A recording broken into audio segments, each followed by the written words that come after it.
Pourquoi est-ce que ton poids stagne alors que tu es en déficit calorique? Tu as mis un déficit calorique, tu manges moins, tu t'entraînes et pourtant le poids ne bouge pas sur la balance, voire même il remonte. Et ça, ce n'est pas un problème de volonté, mais c'est un problème de physiologie et je vais t'en parler dans cette vidéo. Avant de démarrer, je me présente, je suis Raphaël, diététicien nutritionniste spécialisé dans les sports de combat et j'aide mes combattants à réussir leur pesée, mais surtout à être au top sur le ring pour remporter leur combat. Et si ça t'intéresse d'avoir un avis extérieur sur ta stratégie actuelle pour réussir tes pesées, eh bien n'hésite pas à cliquer sur le premier lien dans la description de la vidéo pour qu'on puisse faire un appel gratuitement ensemble où je vais te donner directement mon point de vue sur ta stratégie et te donner des points pour l'améliorer. Ok, alors déjà pour commencer, cette situation qui est que tu ne perds plus de poids alors que tu as fait un déficit calorique, eh bien je la vois très souvent et souvent le premier réflexe, eh bien, c'est d'encore baisser les calories.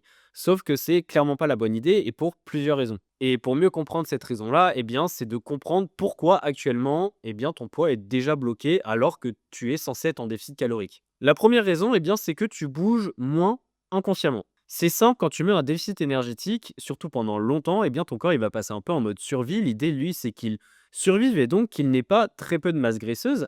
Et donc, eh bien, il va adapter la physiologie pour que justement, de manière inconsciente, tu puisses moins te dépenser pour que justement, ça réduise le déficit calorique. C'est-à-dire que tu vas mettre moins d'intensité à l'entraînement, que tu le veuilles ou non, c'est juste que ton corps ne voudra pas.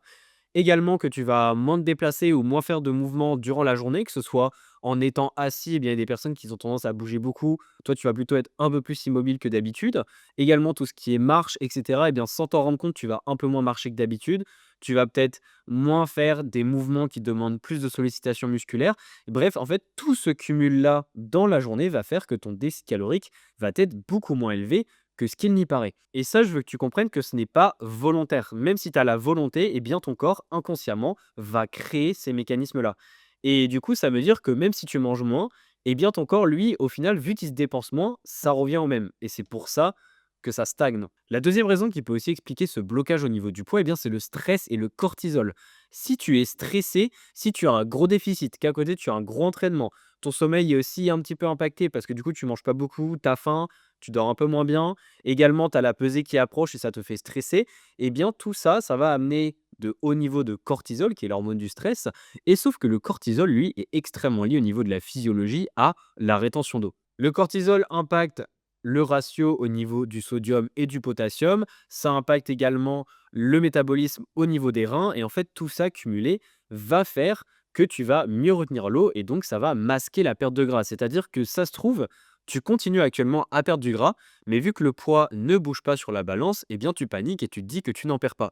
Sauf que, encore une fois, la balance n'est qu'un outil et c'est pas ça qui va déterminer totalement si tu es en train de changer de composition corporelle. Puisque une personne peut au final ne pas du tout bouger de poids, mais complètement se transformer en composition corporelle au fil des mois.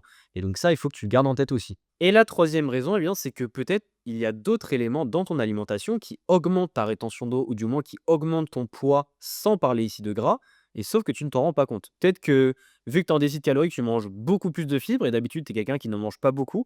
Donc ça veut dire qu'il y a plus de volume alimentaire dans ton système digestif et ça peut facilement rajouter 1 kilo voire plus selon évidemment le poids que tu fais aussi. Également, au niveau du sodium, il y a des personnes, quand ils ont tendance à manger plus de légumes, c'est-à-dire à se mettre en déficit calorique, eh bien, ils se trouvent ça fade et du coup, ils ajoutent du sel. Sauf que parfois, eh bien, si tu es de base une personne qui mange pas très salé et que tu te mets à ajouter beaucoup de sel, eh bien, tu peux facilement prendre du poids. Ce qui fait que, encore une fois, ton poids va bloquer pendant plusieurs jours, voire même augmenter, et ça va masquer la perte de gras qui continue à se faire puisque tu fais bien déjà le déficit calorique. Donc les 3 points que je t'ai exposés, eh bien, ça peut correspondre aux raisons de pourquoi tu ne perds pas de poids correctement, ou du moins pourquoi est-ce que tu stagnes. Et au final, le plus probable, eh bien, c'est que ce soit un peu un mélange de ces 3 points, que chacun agisse plus ou moins, et du coup, ça fait que tu stagnes alors qu'au final, la situation n'est pas si critique que ça, puisque certes, peut-être tu n'es pas autant au déficit calorique que ce que tu le penses, comme je l'ai dit dans le point numéro 1, puisque tu as un déficit calorique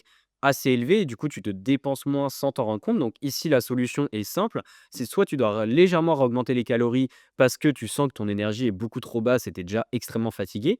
Mais par contre, si ton énergie est plutôt pas mal, eh bien, je t'invite quand même à traquer notamment les pas par jour pour voir si tu marches autant que ce que tu penses que tu marches. Et si c'est pas le cas, eh bien, tu réajustes et tu augmentes. La deuxième raison où je parlais avec le stress, eh bien, c'est de mieux gérer principalement le sommeil. Généralement, les personnes, quand elles perdent du poids, elles gèrent très mal le sommeil et ça impacte énormément le stress. Ça impacte aussi tes apports alimentaires. Il y a des personnes après qui vont des petits craquages et cetera et ça, c'est lié notamment au stress puisque ça déséquilibre au niveau des hormones de la faim, hormones de la satiété. Donc, chose à faire, eh bien, mieux gérer le timing des aliments le soir, notamment avant de dormir. Donc, par exemple, mettre plus de glucides. Également, mieux gérer les compléments si tu en prends pour que ça aide ton sommeil à être plus qualitatif.